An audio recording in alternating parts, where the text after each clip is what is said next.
El 31 de enero de 1945, en la base aérea de Clark, en Luzón, Filipinas, las manos del mayor Frank T. McCoy temblaban ligeramente mientras fotografiaba el avión que tenía delante. Un bombardero Mitsubishi G4M, Betty intacto, con el número de cola 76312. Esto no puede ser su diseño estándar, ningún ejército del aire construiría bombarderos así, pensó. El fuselaje brillaba bajo el sol tropical. Su característica silueta cilíndrica justificaba el apodo que le habían puesto los aliados. Con casi 20 metros de largo de morro a cola, el bombardero descansaba sobre su tren de aterrizaje triciclo como un enorme cigarro apoyado en la pista. Las alas, con 25 metros de envergadura de punta a punta, no mostraban daños de combate. Los motores radiales de 14 cilindros, cada uno capaz de producir unos 1500 caballos de fuerza, parecían intactos. No se trataba de un aparato rescatado de entre los restos de un accidente. Era un bombardero operativo completo, abandonado por su tripulación durante el avance estadounidense. Pero lo que había captado por completo la atención de McCoy, lo que revolucionaría la comprensión estadounidense de la doctrina de aviación japonesa, fue lo que descubrió al introducirse en las alas a través de las tapas de inspección. Los tanques de combustible estaban totalmente desprotegidos. No había compuesto de goma autoobturante, ni planchas de blindaje, ni sistemas de extinción de incendios, ni recubrimientos protectores de ningún tipo. Solo una delgada piel de aluminio, quizá de 2 milímetros de grosor, separando miles de litros de gasolina de aviación de alto octanaje del fuego de las ametralladoras enemigas. El mayor McCoy, comandante de la Unidad de Inteligencia Técnica Aérea del Suroeste del Pacífico, había examinado decenas de aviones japoneses estrellados en todo el teatro del Pacífico, pero nada lo había preparado para ese momento. Aquel bombardero, abandonado intacto durante la liberación de Clark Field por las fuerzas estadounidenses, iba a revelar una filosofía de diseño tan ajena al pensamiento militar occidental que los analistas tardarían meses en comprender plenamente sus implicaciones. Las matemáticas detrás de ese descubrimiento remodelarían la doctrina táctica estadounidense y el diseño de aviones para el resto de la guerra. Cada suposición que los pilotos norteamericanos tenían sobre las capacidades enemigas, sobre el precio que los ingenieros japoneses estaban dispuestos a pagar por el rendimiento, y sobre el valor que las fuerzas imperiales otorgaban a la supervivencia de sus tripulaciones, estaba a punto de ser demolida de forma sistemática, por la evidencia contenida en ese único y prístino ejemplar del bombardero más importante de Japón. El camino hacia aquella revelación había comenzado 4 años antes, el 8 de diciembre de 1941. Esa mañana, mientras aún se alzaban columnas de humo sobre Pearl Harbor, 82 bombarderos G4M Betty y 26 G3M Nell despegaron de sus bases en Formosa. Su objetivo era el propio Clark Field, la principal base aérea estadounidense en Filipinas. El ataque logró una sorpresa táctica total. A las 12:35 del mediodía, la formación japonesa llegó volando a unos 20.000 pies de altura, más allá del alcance eficaz de la artillería antiaérea norteamericana. 27 bombarderos de la primera oleada lanzaron 636 bombas sobre las pistas y las instalaciones de Clark Field.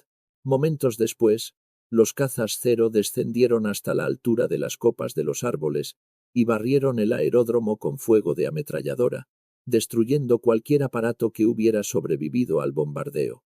De los 17 Flying Fortress que había en tierra, 12 fueron destruidos de inmediato. Casi todos los cazas P-40 Warhawk quedaron reducidos a chatarra en llamas.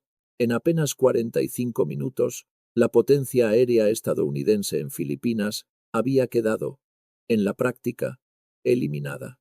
El teniente James Harrington, uno de los pocos pilotos que sobrevivieron, observó desde un refugio antiaéreo mientras la formación japonesa se retiraba hacia el norte.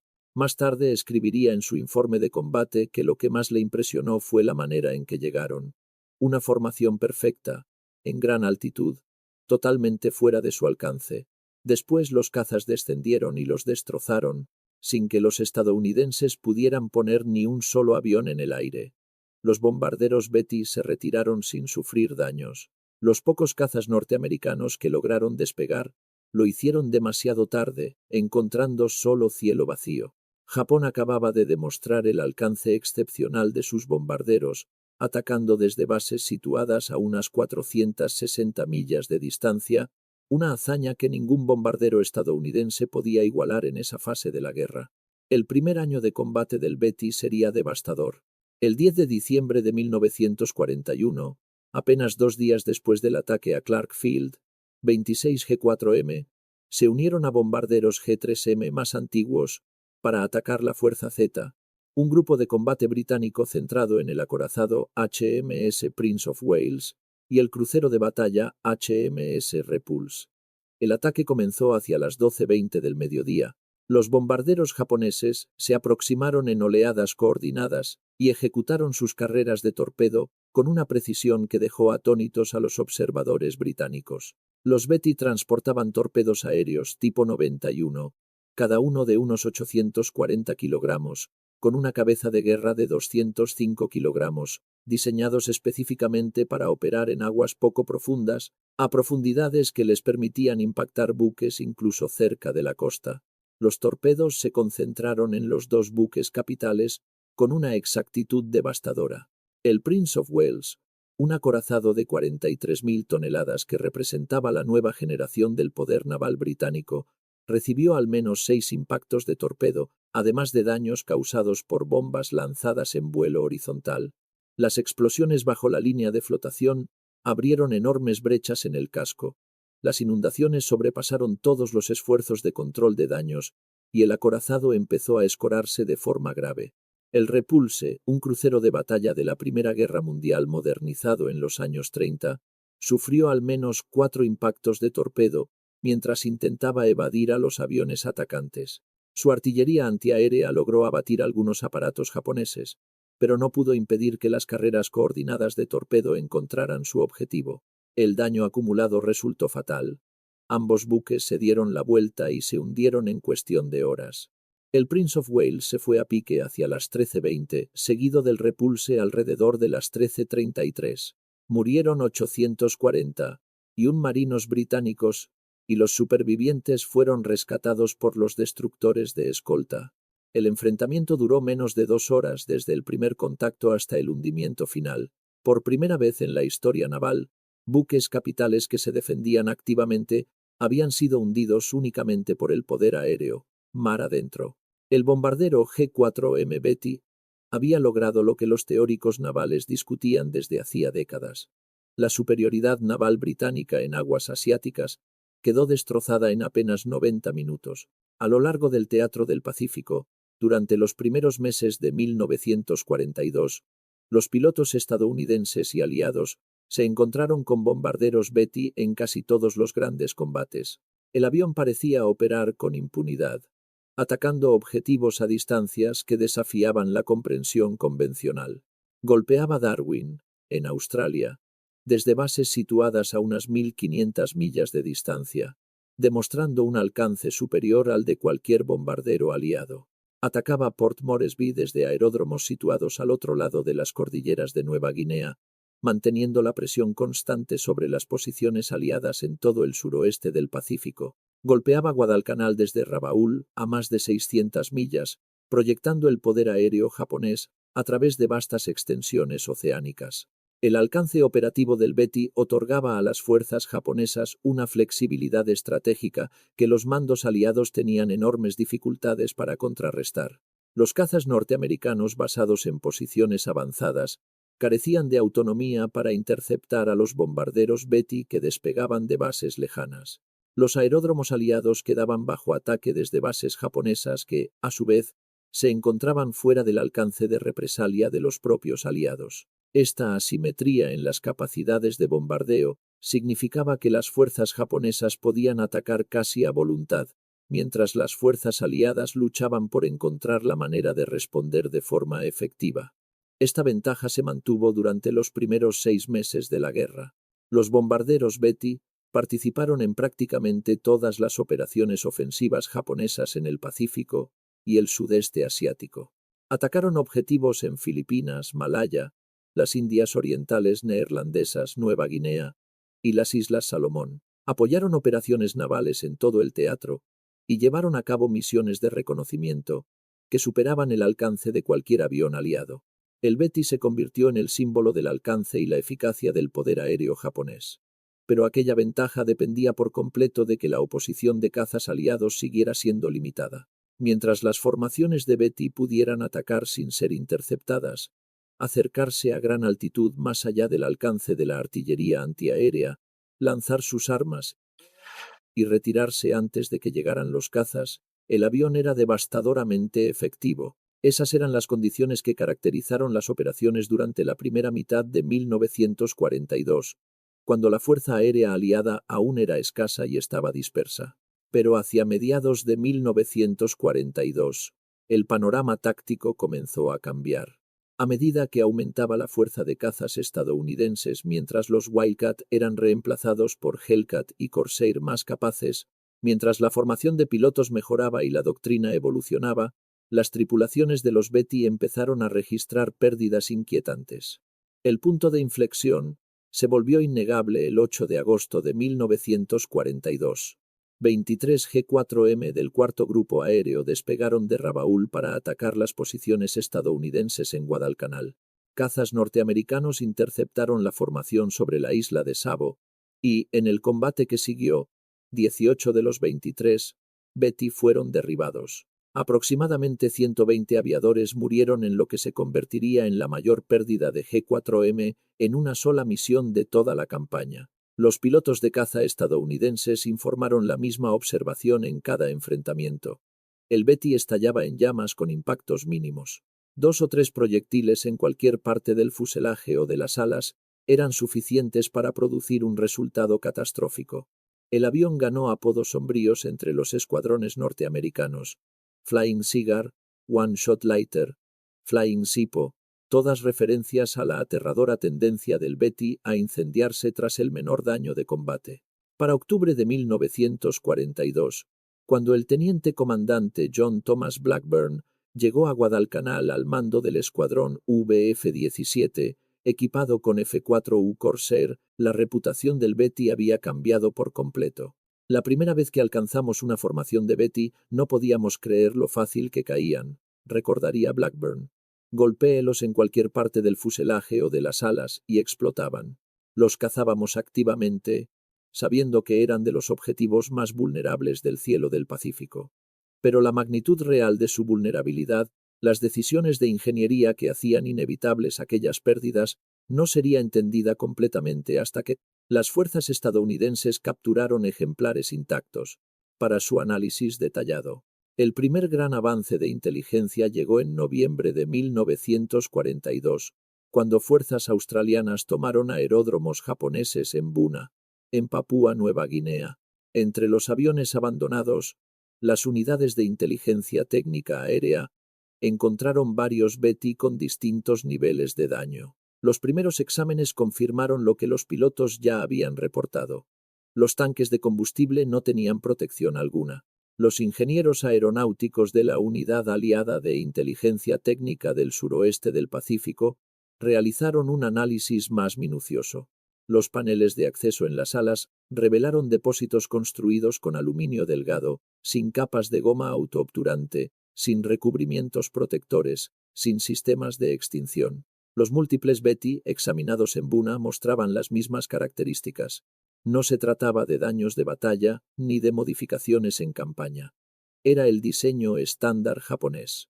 Las implicaciones eran impactantes.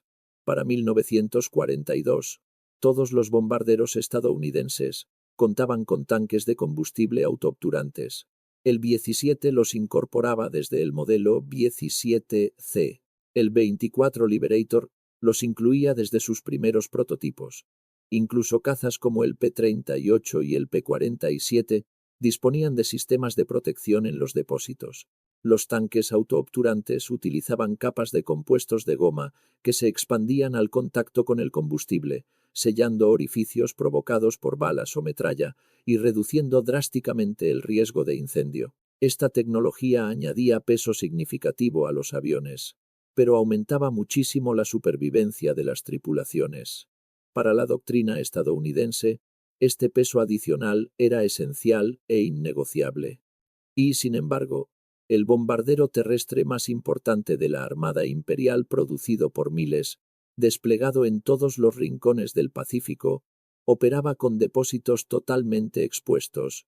El ahorro de peso derivado de eliminar los sistemas de protección y supresión de incendios era evidente. Pero el costo en vidas se hacía cada vez más claro conforme se acumulaban los informes de pérdidas. El ejemplar intacto capturado en Clark Field en enero de 1945 permitiría el análisis técnico más completo. McCoy y su equipo pasaron 3 semanas desmontando y documentando cada sistema. Su informe, clasificado como secreto y distribuido a todas las fuerzas aéreas aliadas, detallaba las especificaciones que explicaban tanto las extraordinarias capacidades del Betty como sus vulnerabilidades catastróficas. Las cifras eran elocuentes. Un peso en vacío de apenas 6.741 kilogramos, sorprendentemente ligero para un bombardero de ese tamaño. Un peso máximo al despegue de 9.500 kilogramos. Una capacidad de 4.780 litros de combustible distribuidos en 8 tanques sin protección. Una velocidad máxima de unos 428 kilómetros por hora. Un alcance extraordinario de más de 3.700 millas. Un techo de servicio de 8.500 metros. Una tripulación de 7 hombres. El diseño del sistema de combustible era especialmente revelador. Los tanques estaban dispuestos a lo largo del eje longitudinal del ala, justo donde la estructura era más gruesa, maximizando la capacidad de combustible, pero también situándolos exactamente en la trayectoria esperada del fuego enemigo durante un ataque. La ausencia total de protección significaba que incluso impactos pequeños provocaban fugas continuas. Los ingenieros estadounidenses calcularon que el ahorro de peso obtenido al eliminar la protección superaba los 500 kilogramos por avión. Este ahorro se traducía directamente en más combustible y mayor alcance. Pero el costo también podía cuantificarse. Los Betty alcanzados en las alas explotaban casi con certeza. Los tanques sin protección creaban un punto de fallo crítico. Un único impacto en la zona equivocada condenaba al avión. Esas cifras contaban la historia de decisiones tomadas años antes. En septiembre de 1937, cuando la Marina Imperial japonesa redactó los requisitos que definirían toda la existencia del G4M, exigían una velocidad máxima de unos 398 kilómetros por hora, un techo operativo de 3.000 metros y un alcance de 4.722 kilómetros sin carga, o 3.700 kilómetros llevando 800 kilogramos de bombas o torpedos. Esos requisitos reflejaban la estrategia naval japonesa de finales de los años 30. Un imperio extendido por vastas distancias del Pacífico, bases separadas por miles de kilómetros, y la necesidad urgente de un bombardero terrestre capaz de atacar posiciones enemigas mucho más allá del alcance de los aviones embarcados. Ningún bombardero de 1937 podía cumplir estas demandas. El G-3 MNEL apenas llegaba a los 3.000 kilómetros de alcance. Los bombarderos estadounidenses, incluidos los primeros modelos del B-17, tampoco lograban aproximarse a tales cifras. Las exigencias no eran arbitrarias. Estaban calculadas según las distancias que Japón tendría que cubrir en un conflicto futuro. De Formosa a Filipinas, 460 millas. De Rabaul a Guadalcanal, 600 millas. Del archipiélago japonés a objetivos clave a lo largo del Pacífico, miles de millas. Un avión capaz de cubrir esas distancias otorgaría a Japón una ventaja estratégica sin precedentes. Pero esos requisitos estaban basados en suposiciones que pronto resultarían catastróficas. Se creía que la sorpresa inicial protegería a los bombarderos de largo alcance, que la oposición de cazas enemigos sería mínima debido a la falta de autonomía, que la guerra sería corta y decisiva. Ninguna de esas suposiciones se cumpliría. El hombre encargado de cumplir lo imposible fue Kiro Honjo, quien asumió la dirección del equipo de diseño de Mitsubishi tras suceder a Hoji Hattori. Honjo había estudiado ingeniería aeronáutica en Junkers, Alemania, donde absorbió principios avanzados de diseño y fabricación antes de regresar a Japón. Comprendió desde el primer momento que cumplir las especificaciones de la Marina exigiría sacrificios que las fuerzas aéreas occidentales jamás aceptarían. Reunió a un equipo de ingenieros en las instalaciones de Mitsubishi en Nagoya y comenzaron a estudiar, con precisión matemática, cada aspecto del diseño. Elaboraron presupuestos de peso para cada componente, examinaron bombarderos de múltiples países, identificaron dónde podía ahorrarse peso sin comprometer la integridad estructural y ensayaron técnicas de construcción más eficientes. Las matemáticas eran inapelables. Para conseguir el alcance requerido, el avión necesitaba una enorme cantidad de combustible. Cada litro pesaba aproximadamente 0,8 kilogramos. Cargar 4.780 litros implicaba transportar unos 3.800 kilogramos de peso solo en combustible. Para alcanzar la velocidad exigida con semejante carga, el avión debía ser extremadamente ligero. Cada kilogramo añadido al peso en vacío recortaba alcance o capacidad de armamento, pero los sistemas de protección, tanques autoobturantes, placas de blindaje, sistemas de extinción, añadían cientos de kilos. La suma de esos elementos haría imposible alcanzar las cifras de rendimiento exigidas por la Marina. Honjo tomó la decisión que definiría al G4M para siempre.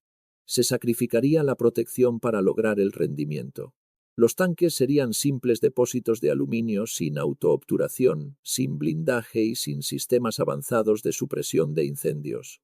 Las zonas de la tripulación tampoco tendrían blindaje significativo, y el fuselaje sería lo más delgado posible. Cada kilo ahorrado se convertiría en combustible adicional, más alcance y mayor velocidad. Honjo y su equipo no ignoraban los riesgos. Sabían que cualquier impacto en las alas podía ser fatal y que los incendios serían inevitables. Pero también sabían que, con la tecnología de 1937, no había otra forma de cumplir las exigencias de la Marina. La alternativa hubiera sido un bombardero mejor protegido, pero incapaz de cubrir las distancias estratégicas que Japón necesitaba. La Marina había sido clara. La prioridad era el alcance. Y Honjo cumplió. El primer prototipo voló el 23 de octubre de 1939. Superó todas las especificaciones. La velocidad fue mayor de lo previsto. El alcance superó las proyecciones. Y la capacidad de carga satisfizo las necesidades operativas. Entró en producción como el bombardero de ataque tipo 1 de la Marina. Los primeros modelos G4M1 llegaron a las unidades en abril de 1941, y para diciembre ya había unos 180 en servicio. Su debut en combate, en Clark Field, y luego contra la Fuerza Z, confirmó la sabiduría de priorizar el alcance y la velocidad en el contexto inicial de la guerra. Cuando lograban acercarse sin oposición, cuando gozaban de sorpresa y actuaban más allá del alcance de los cazas enemigos, el Betty era devastador. Pero esa eficacia dependía por completo de la ausencia de oposición significativa. En cuanto la fuerza de cazas estadounidenses aumentó y la intercepción se volvió la norma, cada decisión tomada en 1937 para priorizar el rendimiento empezó a transformarse, para las tripulaciones japonesas, en una sentencia de muerte. La campaña de Guadalcanal expuso el defecto fatal en la filosofía del diseño del Betty.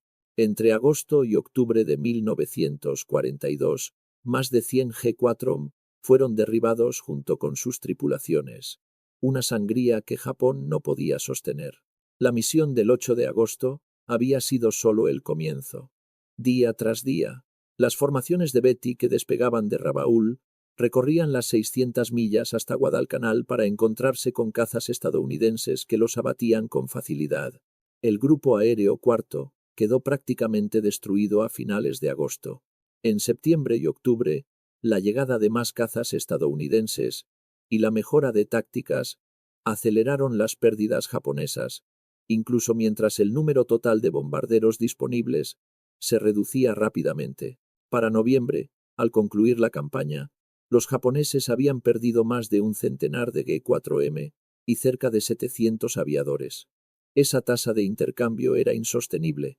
El bombardero que había sido temido en 1942 se había convertido en lo que los pilotos estadounidenses llamaban Easy Meat, un objetivo fácil. Para mediados de 1943, Los ingenieros japoneses comprendían que era imprescindible introducir modificaciones. A partir del 663 avión producido, en marzo de ese año, comenzaron a instalar láminas de goma de 30 milímetros bajo la superficie inferior de las alas, justo donde se ubicaban los tanques de combustible. Aquellas láminas no convertían los depósitos en tanques autoobturantes reales. Eran una solución intermedia destinada a añadir un mínimo de protección sin penalizar demasiado el peso. La velocidad máxima disminuyó unos 9 kilómetros por hora y el alcance se redujo en unos 315 kilómetros, pero las tasas de supervivencia no mejoraron de forma significativa. Las láminas podían disminuir fugas por impactos de pequeño calibre, pero no detenían incendios originados por proyectiles mayores, ni evitaban explosiones causadas por trazadoras que encendían vapores de gasolina. La vulnerabilidad fundamental seguía intacta. Los diseñadores japoneses intentaron una protección más completa con el G4M Modelo 3, introducido en octubre de 1944. Esta versión sí contaba con tanques autoobturantes, pero para incorporarlos fue necesario reducir la capacidad total a unos 4.490 litros. El alcance máximo descendió a unos 3.640 kilómetros, una pérdida de más de 2.000 kilómetros respecto al modelo original. Además, solo se construyeron entre 60 y 91 ejemplares antes del final de la guerra, dependiendo de la fuente consultada. Era demasiado poco y demasiado tarde para influir en el historial de combate del Betty. Para finales de 1944, la superioridad aérea estadounidense era tan aplastante que ningún nivel razonable de protección habría permitido a los Betty operar con eficacia. El resultado de la guerra ya estaba decidido. La vulnerabilidad del Betty alcanzó una de sus demostraciones más célebres el 18 de abril de 1943, durante la operación que terminó con la muerte del almirante Isoroku Yamamoto. Criptógrafos estadounidenses habían interceptado comunicaciones japonesas indicando que Yamamoto volaría de Rabaul a Bougainville ese día, a bordo de un G4M con escolta de cazas 0-18 P-38 Lightning del 339 Escuadrón de Caza fueron asignados para interceptarlo, aunque solo 16 pudieron efectuar la misión debido a fallos mecánicos previos al despegue. La operación requería una precisión extraordinaria. Volar más de 400 millas a nivel del mar para evitar la detección por radar, navegar sin referencias terrestres y llegar exactamente al punto y al minuto calculado. Cualquier desviación significaba fracaso. Los P-38 despegaron de Guadalcanal a las 7:25, volando a menos de 50 pies sobre la superficie del mar, manteniendo silencio de radio y confiando en la navegación estimada. Llegaron al punto de intercepción prácticamente al segundo. A las 9:34 divisaron la formación japonesa.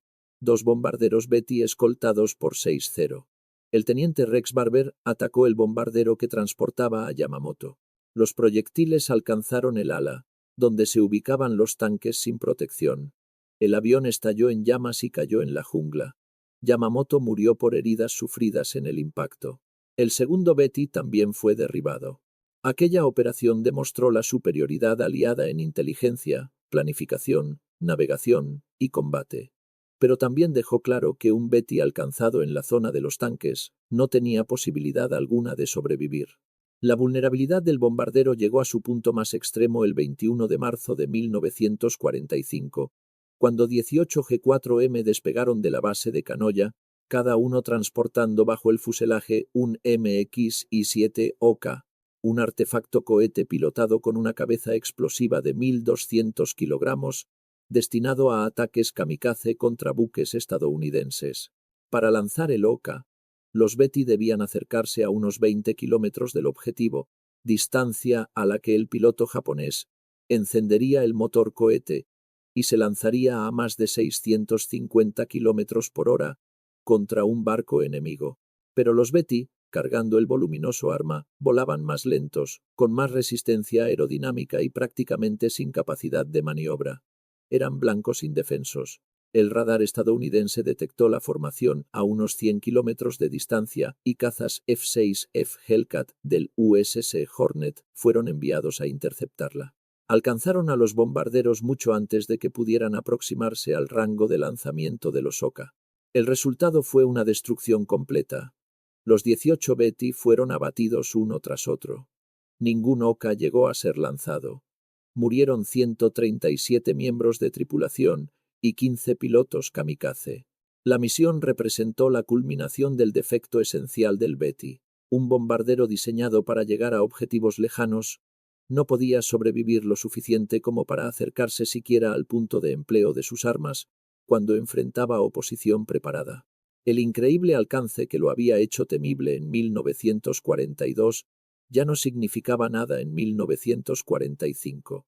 La última misión del Betty llegó el 19 de agosto de 1945, 4 días después del anuncio de rendición de Japón. 2 G4M, pintados de blanco y marcados con grandes cruces verdes, indicando intención no hostil, despegaron de Atsugi transportando la delegación japonesa, encargada de negociar los términos con las fuerzas aliadas. Llamados Bataan 1 y Bataan 2 en una referencia cargada de simbolismo histórico, volaron hasta Iejima para transferir a los delegados a un C-54 estadounidense con destino a Manila. Los bombarderos, normalmente asociados con devastadores ataques a larga distancia, cerraban su historia convertidos en transportes diplomáticos. Aquellas 2 aeronaves blancas fueron escoltadas por cazas estadounidenses durante todo el trayecto y se transformaron en la imagen final del avión que había abierto la guerra en el Pacífico, atacando Clark Field en diciembre de 1941. El círculo se cerraba. El símbolo inicial del poder aéreo japonés terminaba representando su derrota.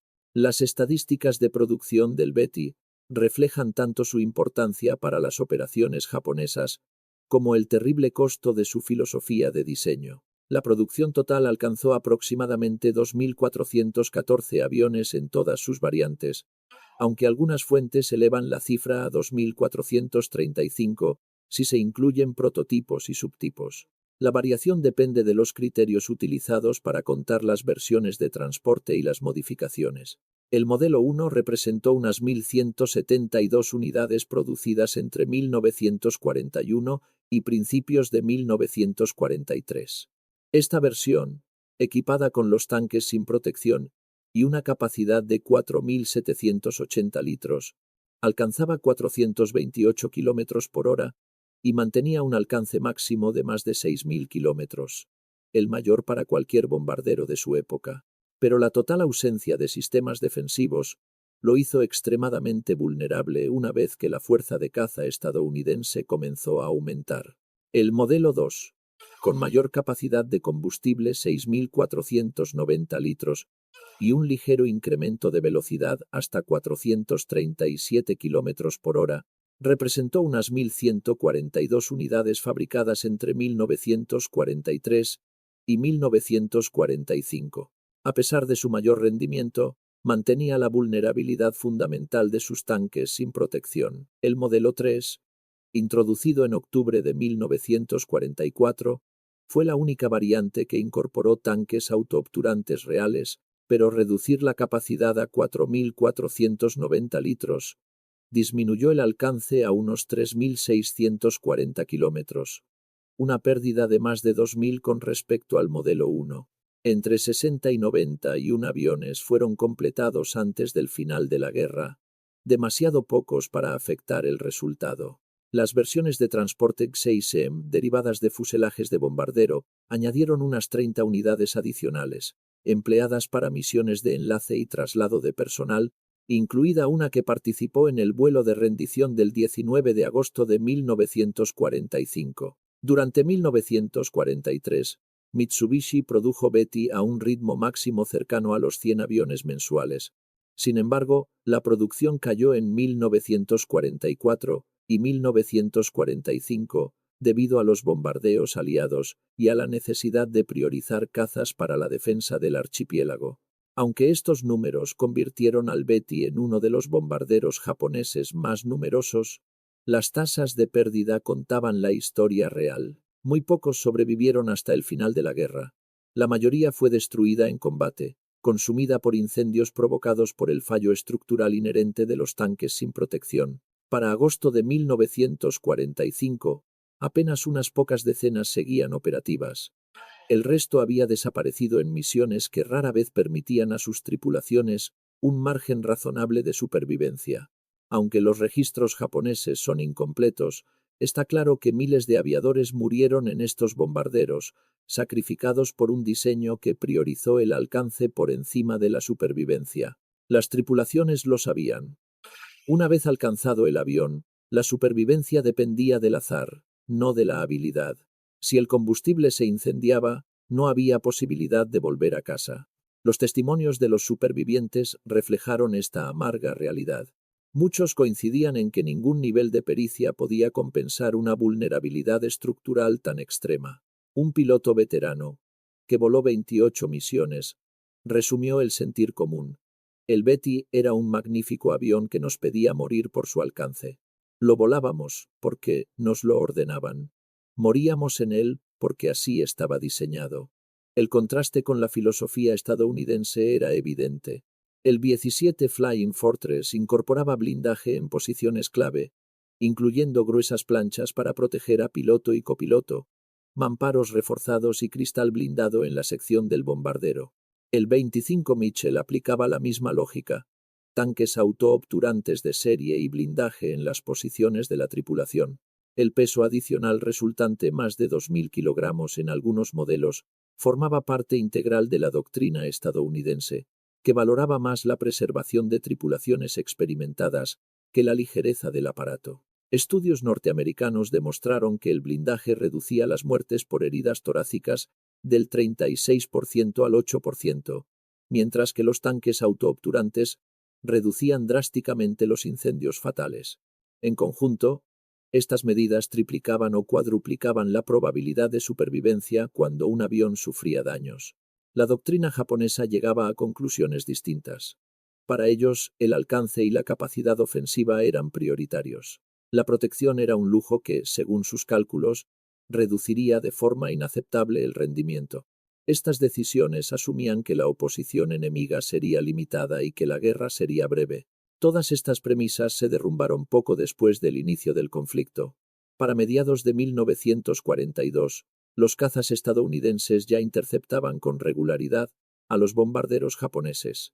Para finales de ese año, los pilotos aliados sabían explotar cada una de las vulnerabilidades del Betty. Para 1943, las misiones se convirtieron en operaciones que rozaban lo suicida. Para 1944, los Betty apenas podían operar durante el día. Cada ventaja inicial, el alcance, la velocidad, la carga útil, perdió relevancia en una guerra donde la supervivencia del aparato era esencial para sostener cualquier esfuerzo estratégico. El análisis del ejemplar 763-12 en Clark Field, en enero de 1945, reveló de manera definitiva aquello que muchos sospechaban. Los tanques sin protección no eran un error, ni una omisión, ni una improvisación. Eran una decisión deliberada, lógica dentro de las condiciones tecnológicas y estratégicas de 1937. Japón obtuvo un bombardero de gran alcance, ligero y eficiente, exactamente lo que había solicitado. Pero el precio de ese rendimiento fue la vida de miles de tripulantes. Cuando la realidad del combate moderno se impuso radar, cazas de largo alcance, superioridad industrial del enemigo, la filosofía del Betty demostró ser insostenible. El Betty sirvió desde el primer día de la guerra en el Pacífico hasta el último. Hundió buques capitales, devastó bases aéreas y alcanzó objetivos a distancias que ningún otro bombardero de su época podía igualar. Pero su legado final quedó definido por las pérdidas masivas. Un avión brillantemente diseñado para cumplir sus misiones, pero no para traer a sus tripulaciones de vuelta. El mismo aparato que destruyó el poder aéreo estadounidense en Clark Field en 1941 terminó, en 1945, llevando a la delegación de rendición japonesa en una imagen simbólica que cerraba el ciclo. Los tripulantes del ejemplar 763-12 sobrevivieron porque abandonaron su aparato en tierra. La mayoría de los tripulantes del Betty nunca tuvieron esa oportunidad.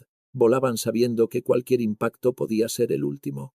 La historia del Betty es, en última instancia, la historia del precio que se paga cuando se privilegia la capacidad ofensiva sobre la protección. Su alcance extraordinario de más de 6.000 kilómetros no significaba nada si el avión no sobrevivía los últimos 100. Su velocidad no importaba cuando los cazas enemigos podían interceptarlo gracias al radar. Su carga útil era irrelevante cuando la formación completa era destruida antes de llegar al blanco. El diseño del Betty reveló, con una claridad brutal, cómo un arma puede ser extraordinaria en rendimiento y, al mismo tiempo, letal para quienes la operan. Al elegir la autonomía sobre la protección, Japón creó un bombardero capaz de cumplir misiones imposibles, pero incapaz de sostener una guerra prolongada. En esa contradicción está escrita la razón por la que Japón perdió el dominio aéreo del Pacífico.